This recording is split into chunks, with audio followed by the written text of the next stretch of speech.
Welcome back to the deep dive. We are closing out what has honestly been a monumental week here. It really has. If you've been riding with us for the last few days, you know we have been on a serious journey.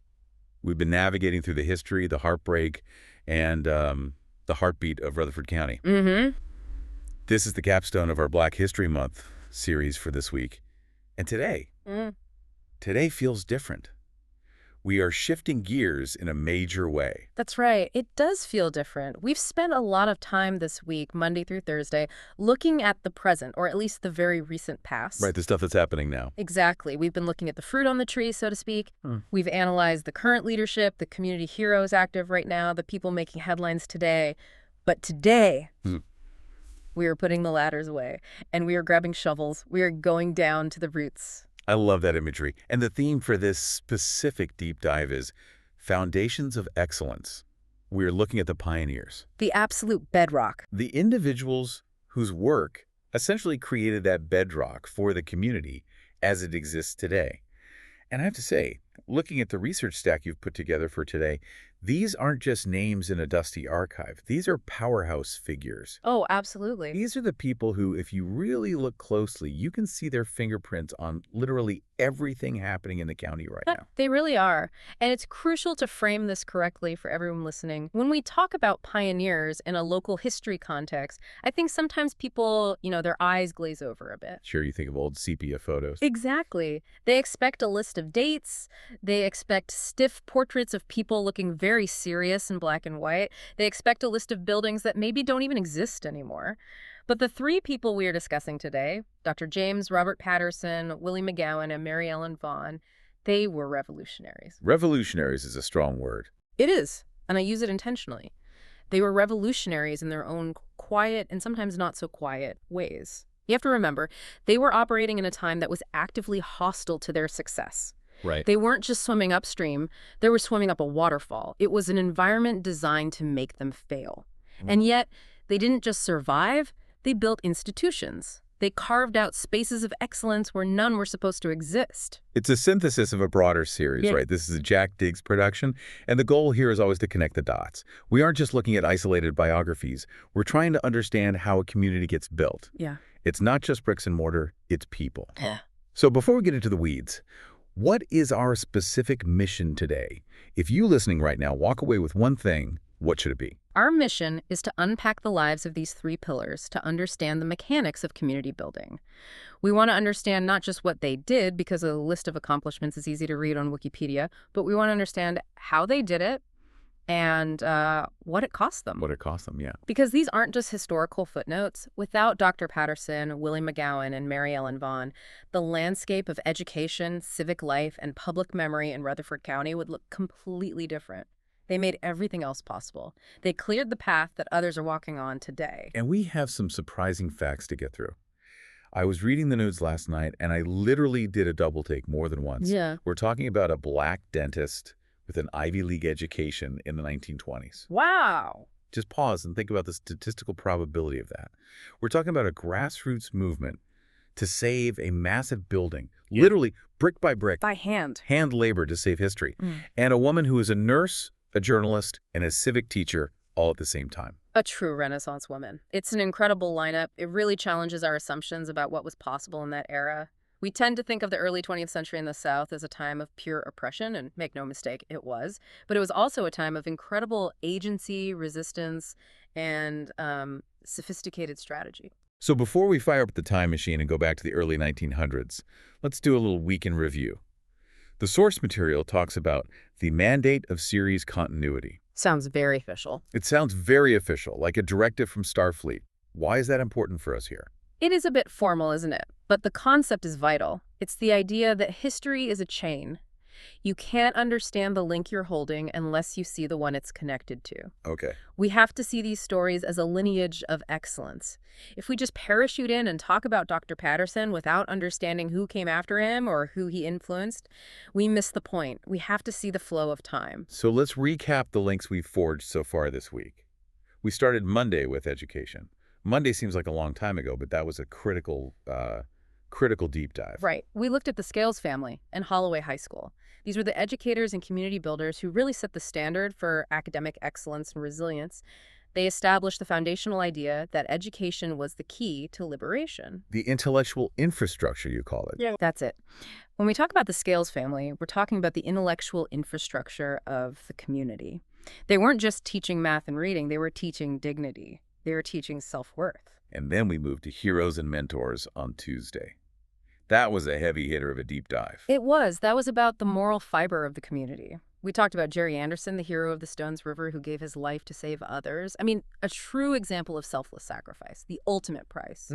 We talked about Coach Ricky Field, a youth mentor who shaped character on and off the field. You know, the kind of coach who teaches you about life, not just the game. And Pastor David Suttles, who acted as a spiritual anchor for so many families. Then we had the Everyday Excellence deep dive on Wednesday. This one really resonated with me because it wasn't about famous people. It was about Mr. Charlie Brandon, Katie Wilson, Pastor James McCarroll. That was about the heart, memory, and repair of the community, the connective tissue. People who weren't necessarily seeking the spotlight, but whose daily work held the neighborhood together. The people who make a place feel like home. The glue. The glue. The people who check on you when you're sick or who remember your grandmother's name. That's the stuff that really matters. And finally, yesterday, we looked at current leadership, the elected officials serving today. Exactly. And the reason we're doing this recap isn't just for nostalgia or to fill time. It's to make a very specific point. The elected officials serving today, they are standing on the shoulders of the educators, like the Scales family. Okay, I see the connection. And the Scales family was building on the foundation laid by the people we are discussing today. It's like a pyramid. The people at the top today are supported by the layers beneath them. So to understand the present leaders, we have to look at the pioneers. That's the pivot. We're going from the leaves of the tree down to the roots. We need to see where the nutrients come from. Let's dig in. Let's go back to the beginning. Okay, let's unpack our first pioneer, the healer.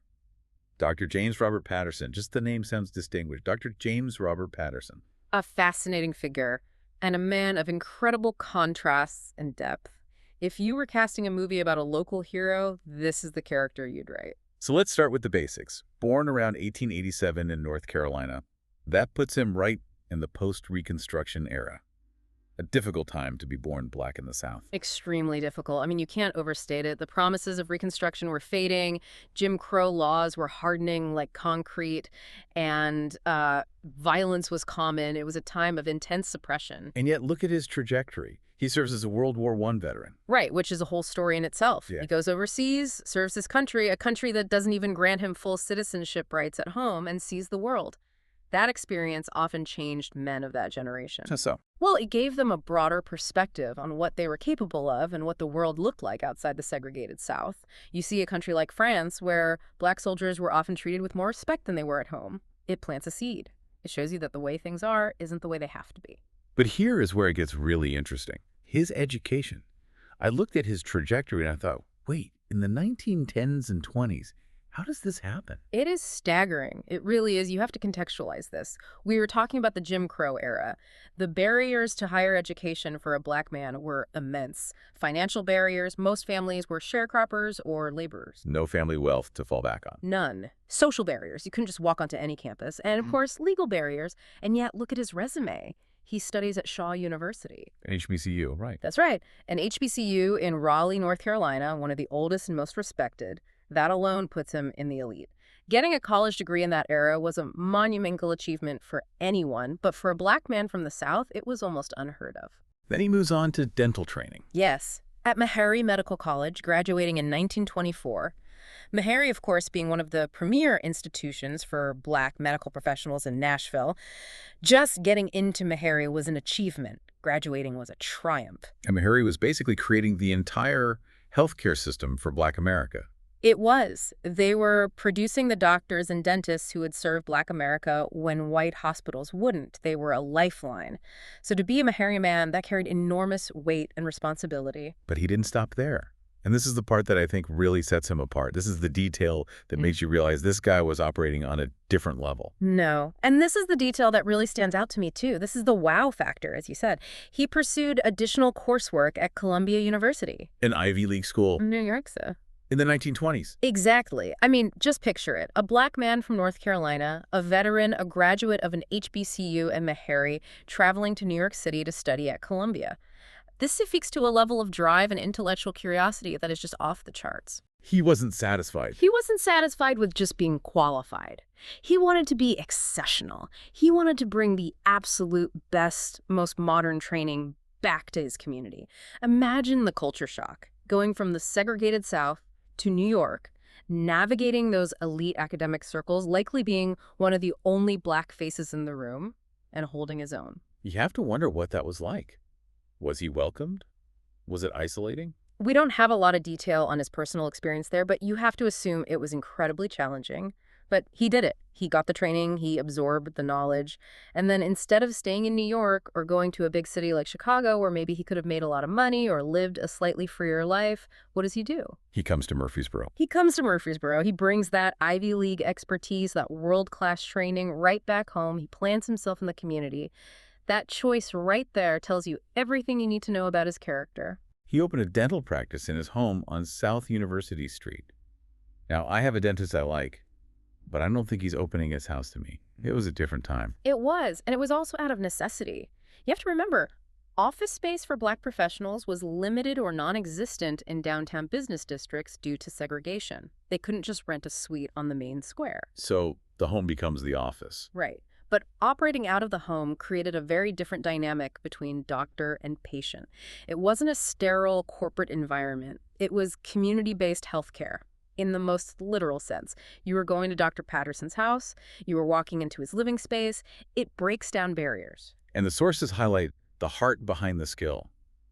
This wasn't just a business for him. He wasn't just trying to maximize his patient load and buy a fancy car.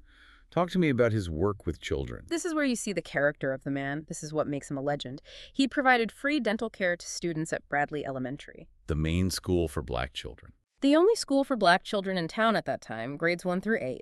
Many of these families were working class, agricultural workers, domestic workers. They lived on tight margins. They had absolutely no disposable income for dental work. So, without him, Those kids just lived in pain. That's the reality. We forget how debilitating dental pain is. A toothache isn't a minor inconvenience when you're a child. no, it takes over your whole world. It does. Toothaches, abscesses, infections, things that distract you from learning, things that affect your nutrition because you can't eat properly, things that can actually be dangerous, even deadly, if left untreated in that era before widespread antibiotics. Dr. Patterson stepped in and filled that gap. He treated families who had, as the source says, nowhere else to go. There's this detail about him sterilizing his own equipment. Yes. It seems like a small thing, but it struck me. Here's a man with training from Meharry in Columbia, a veteran, a leader, and he's scrubbing his own tools. He doesn't have a massive staff doing the dirty work for him. No dental assistants, no hygienists, no office manager. Just him, working long hours. And the notes say he never turned away a child in pain. It shows a total lack of ego when it came to service. He wasn't above the grunt work. He understood that his value lay in his ability to relieve suffering. That was the mission. If the tools needed cleaning, he cleaned them.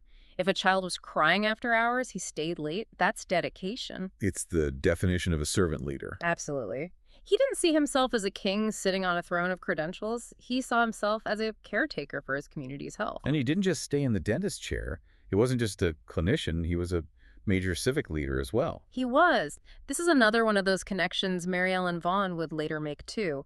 He understood that health wasn't just about teeth, it was about political power. He was an officer in the National Dental Association, which was crucial for professional networking and standard setting among black dentists. It gave them a collective voice. But locally. Locally, and this is key, he helped organize the Rutherford County Voters Council. Which, again, in that era was dangerous work. We can't gloss over that. Organizing voters wasn't like handing out pamphlets today at the farmer's market. Absolutely not. It was a direct challenge to the white power structure. Organizing for voting rights in the South in the mid-20th century put a target on your back. It could get you harassed by the police. It could get your loan called in by the bank. It could get your business boycotted. It could get your house burned down. It could get you physically attacked. And as a prominent business owner, he had a lot to lose. A great deal. But he saw the connection. He wanted to improve civic participation and race relations. He knew that for his patients to truly be healthy, they needed to be citizens with rights. They needed a say in how their town was run.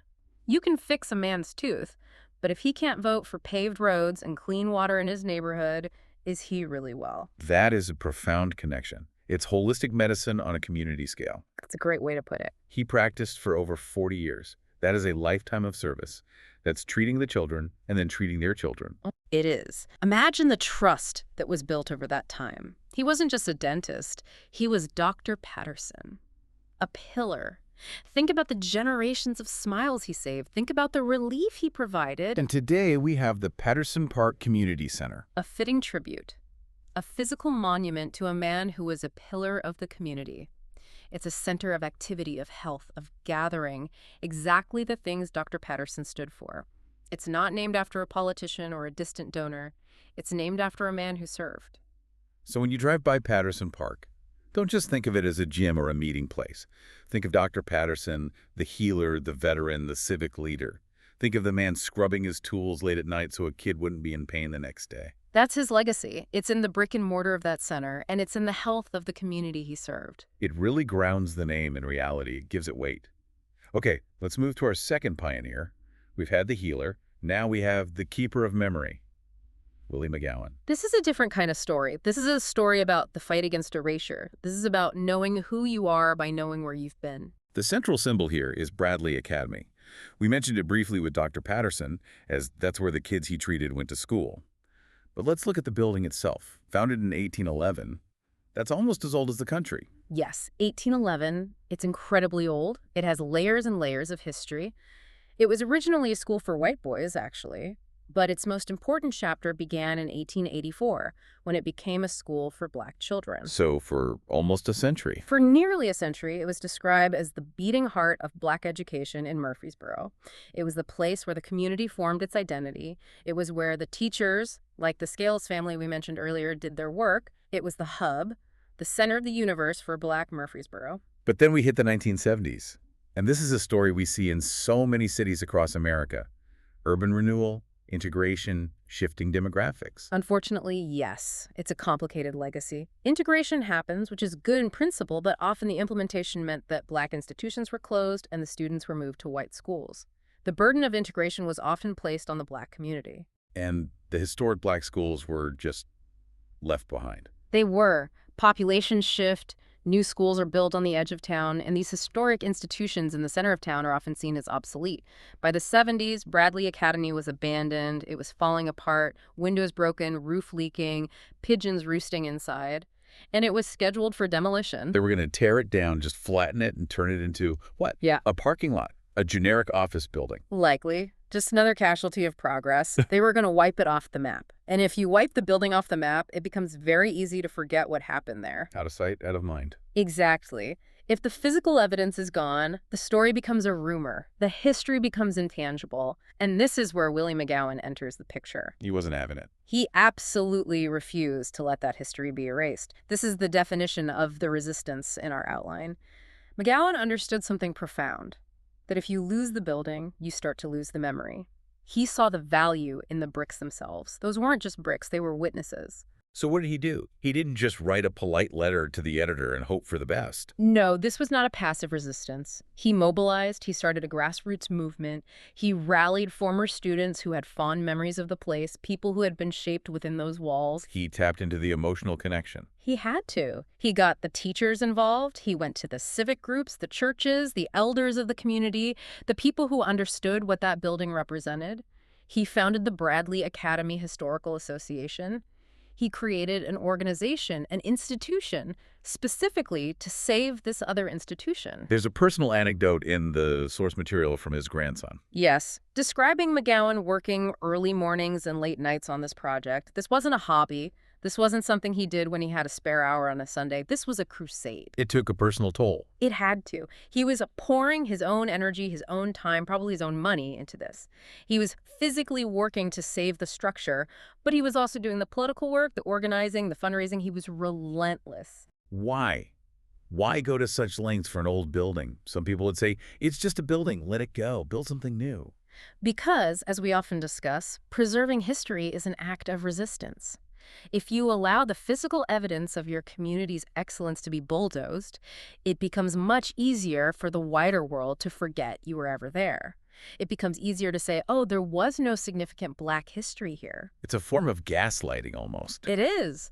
McGowan was fighting for the legitimacy of Black history in Rutherford County. He was fighting to say, we were here, we learned here, we built this ground is sacred to us. He was protecting the dignity of every student who ever walked through those doors. And he won. He did. Against all odds, he won. They saved the building brick by brick. That phrase gives me chills, brick by brick. It implies such a hands-on, painstaking effort. It wasn't a big government grant that saved it initially. It was the community. It was literally people showing up, probably volunteering their time, maybe salvaging materials. It suggests a process of reclaiming their own history with their own hands. It's incredibly powerful. And look at the transformation. It went from a condemned, abandoned structure to the Bradley Academy Museum and Cultural Center. Which is a jewel in the community now. I've seen pictures of it. It's beautiful. It's a testament to his vision. It is. Its current function is exactly what McGowan envisioned, preserving the history of Black education for future generations. It's not just a museum where you look at old artifacts behind glass. It's a cultural center. It's alive. Right. They have events. They have classes. It's still teaching. The building's mission continues, just in a new form. And there's a banquet named after him now. The annual Willie McGowan Banquet. It's a way to keep his memory alive, just as he kept the school's memory alive. It honors his legacy of preservation. It reminds us that one person with enough determination can stop a bulldozer. One person can save a community's soul. So we have Dr. Patterson building the physical health of the community. We have Willie McGowan securing the history and the memory. And now we turn to our third pioneer. And this, honestly, getting through her bio, I was exhausted just reading it. She did so much. Mary Ellen Vaughan. The Renaissance woman. I feel like even that title might be selling her short. It might be. She was a force of nature, a polymath. You know those people who seem to have more hours in the day than the rest of us? That was Mary Ellen Vaughan. Let's look at the bio. Born February 24th, 1893, near Montgomery, Alabama. But look at the skills list. Scholar, nurse, journalist, civil rights pioneer. Usually people pick one of those and spend a lifetime mastering it. She didn't stay in just one lane. She saw that all these lanes were connected. She understood that you couldn't separate health from politics or politics from information. It was all one big fight for dignity and equality. And her academic credentials. We talked about Dr. Patterson's Ivy League work. But Mary Ellen Vaughan was also incredibly well educated for a woman, especially Black woman of her time. Absolutely. Tuskegee Institute, Chicago Business College, Tennessee A&I State College. Let's break that down. Tuskegee. Tuskegee, think about the influence of Booker T. Washington and the philosophy of self-reliance, of building your own institutions. That's a foundational ethos for her. Chicago Business College. Chicago, that's the context of the Great Migration, the booming Black businesses on the South Side, the energy of a metropolis. She's getting practical economic skills. She's learning the language of money and organization. And then Tennessee A&I. Tennessee A&I, now Tennessee State. Back in Nashville, the Athens of the South, she's connected to this network of Black intellectuals. She brought all of that perspective, all that cosmopolitan energy to Murfreesboro. She wasn't just local, she was worldly. Let's break down her roles, because each one could be a whole deep dive on its own. First, the journalist, the voice. This is so significant. In 1920, she founded the Murfreesboro Union. The significance being? It was the first Black-owned newspaper in the city. You have to understand the media landscape of 1920. Black voices were systematically excluded from mainstream papers. If they were mentioned at all, it was often in the crime section, or it was mocking, or it was paternalistic. They didn't get to tell their own stories. Never. Their weddings, their achievements, their church news, their social debates, it wasn't considered news by the white press. They were invisible. So she created her own platform. She literally created a voice for the voiceless. Exactly. She created a platform for truth, for empowerment, for community news that actually mattered to the people living it. She controlled the narrative. That is power. When you own the printing press, you own the story. She could highlight achievements that the rest of the city ignored. She could call out injustices. So she has the voice. She is controlling the message. Now let's talk about the activism, the power. This is where she gets really strategic. I mean, this is brilliant. In 1933, she opens Vaughan's training school in her home. Now, training school sounds very vocational. It sounds like maybe she's teaching typing or sewing or cooking. That was likely by design. It sounds innocuous. It sounds safe. Oh, she's just running a little school for her people. But what was she really teaching? Not just typing. No, she was teaching literacy and civics. Specifically, she was teaching Black residents how to pass voter registration tests. Ugh. This was the era of literacy tests designed to keep Black people from voting. Correct. And we need to be crystal clear about what these tests were. They weren't standard reading comprehension tests like you'd get in school. They were tools of oppression. Designed for you to fail. Designed to be impossible. They'd ask you to recite a section of the state constitution or interpret some obscure legal jargon. They were administered by white registrars who had total discretion to pass or fail anyone they wanted. She was cracking the code for her neighbors. She was teaching them how to beat the test. She was weaponizing education for liberation. Framing this as a direct challenge to Jim Crow suppression is almost an understatement. She was hacking the system. It was an act of political warfare disguised as a neighborhood school. It was. It was subversive, it was dangerous, and it was brilliant. She was giving people the tools to dismantle the system from the inside, using the very rules the system set up. She was saying, okay, you want a literacy test. We will be more literate than you. You want us to know the Constitution. We will know it better than the registrar. And if that wasn't enough, she was also a healer. The care. Just casually, on the side. Right, as if she had any spare time. She worked as a nurse for the Commonwealth Fund. Improving rural health across Rutherford County. This connects her back to Dr. Patterson in a way. She saw the physical needs of the rural population, the people living outside of town who might not have easy access to a doctor. She was out there in the field providing care. She saw the whole picture. The holistic picture. She understood that you can't vote if you're sick. You can't read the newspaper if you're dying of preventable diseases. You can't build a community if everyone is unwell. Health, information, and political power, for her, they were a three-legged stool. You needed all three to stand. So she's writing the news, she's teaching people how to vote, and she's healing the sick. She was a one-woman institution. She died in 1953. But her legacy is cemented. There is a Tennessee Historical Commission marker for her, and Vaughn Street is named in her honor. But more than the street sign, her legacy is in the generations of people she empowered. Every person who registered to vote because of her school, every family she nursed back to health, every story she told in her paper, that's her real monument. It's incredible when you look at these three lives. Dr. Patterson, Willie McGowan, Mary Ellen Vaughn. You just sit back in awe. It's a tapestry, a beautiful, complex tapestry of service. Let's synthesize this. Let's connect the dots. Yeah. Because they weren't working in isolation, even if they had their own specific projects. There's an interplay here. Sure. Think about what a community needs to thrive. Think about it like a human body. It needs a physical structure of health and safety. That's Dr. Patterson. The body. The body. You need healthy bodies, teeth that don't ache, children who can grow strong. Then it needs a shared memory and a sense of history to know who it is. That's Willie McGowan. The soul, the memory. You need to know where you came from to know where you're going. And finally, it needs a voice, rights, and education to navigate the world. That's Mary Ellen Vaughn. The mind. The mind. The ability to think critically, to speak, to act.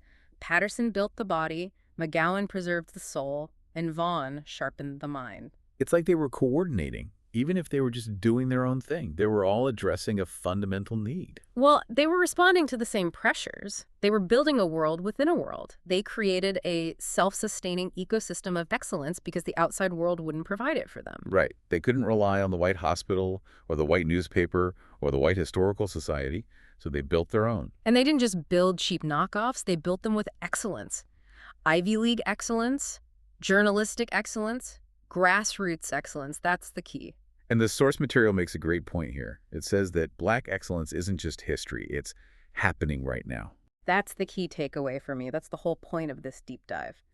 We honor the pioneers not to put them on a dusty shelf, not to treat them like museum exhibits that we visit once a year during February, but to recognize that the work they started is being continued today. The baton's been passed. The baton has been passed, the race is still on, the challenges are different, but the need for service, memory, and voice is exactly the same.